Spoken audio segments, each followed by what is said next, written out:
요즘 K뷰티 진짜 난리죠? 여러분, 틱톡만 봐도 또 아마존 장바구니만 열어봐도 아실 거예요. 이젠 그냥 트렌드가 아니라 하나의 거대한 문화가 됐어요. 자, 이게 어느 정도냐면요. 틱톡에서 해시태그 K뷰티 조회수가 무려 65억, 해시태그 코리안 스킨케어는 55억 뷰예요. 와, 이게 그냥 유행이라고 할 수 있을까요?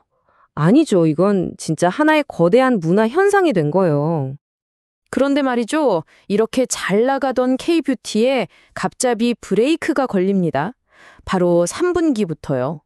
이 화려한 성공 뒤에 사실 아무도 예상 못한 변수가 숨어 있었던 거죠. 생각해 보세요. 이렇게 잘 나가는 수십억 달러짜리 산업에 갑자기 15%짜리 관세 폭탄이 뚝 떨어진다면 과연 무슨 일이 일어날까요? 오늘 우리가 파헤쳐볼 이야기가 바로 이겁니다. 네, 첫 번째 이야기, 바로 새로운 관세 장벽입니다. 이 K뷰티의 글로벌 확장을 가로막은 숨어있던 장애물에 대한 거죠. 사실 이 관세가 하루아침에 짠 하고 나타난 건 아니에요. 보면 4월에 10%로 실적 시작했다가 8월 초에 15%까지 확 올랐거든요.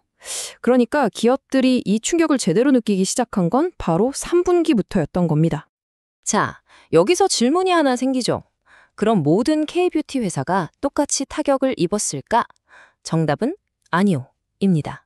여기서 핵심이 뭐냐면 바로 미국 시장에 어떻게 파느냐였어요. 이 판매 방식에 따라 희비가 완전히 엇갈렸거든요.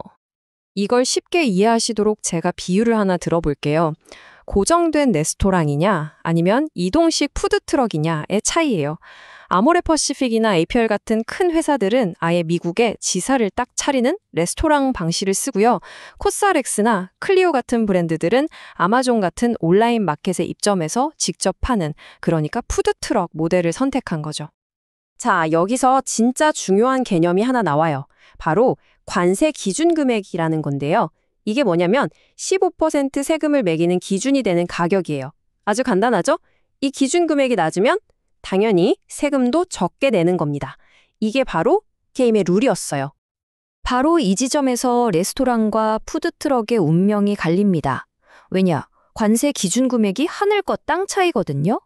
레스토랑 모델, 즉 현지 법인을 세운 곳은요, 본사에서 물건을 가져오는 싼 가격, 그러니까 최종 소비자 가격의 한 30% 정도에만 세금을 대요. 그런데 푸드트럭 모델은요, 거의 최종 소비자 가격의 60%에 달하는 금액에다 세금을 내야 했던 겁니다. 차이가 엄청나죠? 자, 이 과정을 한번 쭉 따라가 볼까요?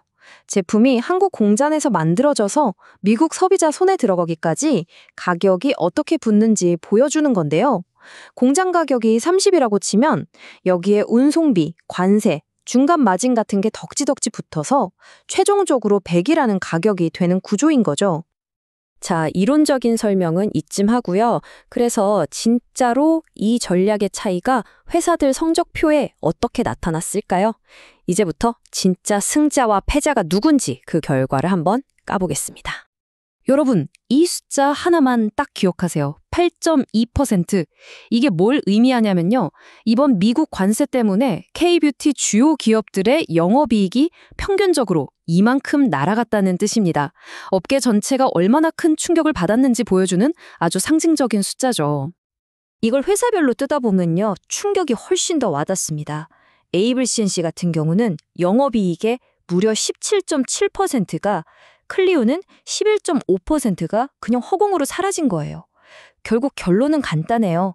원래 이익에 별로 안 남는 구조였거나 온라인 판매에 많이 의존했던 회사일수록 이번 관세 폭탄을 직격으로 맞은 거죠. 이건 뭐 제 생각이 아니고요. 실제 재무 분석 보고서에도 딱 이렇게 나와 있어요. 클리오나 에이블 CNC처럼 원래 영업이익이 좀 작은 회사들은 관세 충격이 훨씬 더 크게 나타난다고요.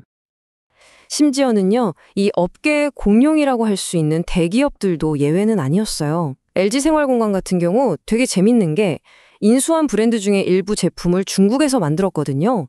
그랬더니 관세가 15%가 아니라 무려 30%가 붙어버린 거예요. 와, 정말 예상치 못한 복병이었죠.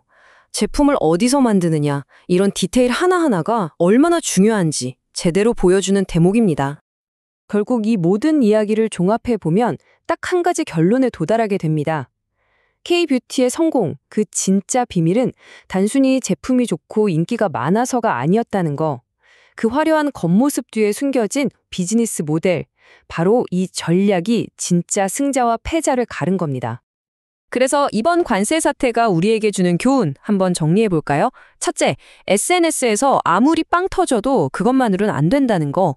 둘째, 진짜 돈을 벌려면 운영 모델, 즉 사업 구조가 정말 중요하다는 거죠. 셋째, 관세처럼 갑자기 튀어나오는 위기 앞에서 얼마나 버틸 수 있느냐. 회사의 맷집이 시험대에 오른다는 거고요. 그리고 마지막으로 제일 중요한 건 길게 봤을 때 진짜 성공은 브랜드 인기가 아니라 똑똑한 사업 전략에서 나온다는 겁니다. 실제로 한 보고서에 정말 뼈 때리는 문장이 있어요. 아마존 FBA 서비스를 쓰면 이것저것 비용이랑 수수료 다 떼고 나면 사실 본전 치기도 힘들다. 이 한 문장이 모든 걸 말해주죠. 겉보기엔 쉬워 보여도 그 뒤에 숨어있는 돈 문제가 얼마나 복잡하고 위험한지를 제대로 알려주는 경고등 같은 겁니다. 네, K-뷰티의 세계 정복, 어쩌면 이제 진짜 시작일지도 모릅니다. 하지만 앞으로 펼쳐질 이 전쟁은 단순히 어떤 브랜드가 더 예쁘냐의 싸움이 아닐 겁니다. 바로 브랜드와 비즈니스 모델의 싸움이죠. 이 거대한 전쟁에서 과연 누가 최후에 오게 될까요? 이 질문을 끝으로 오늘 이야기 마치겠습니다.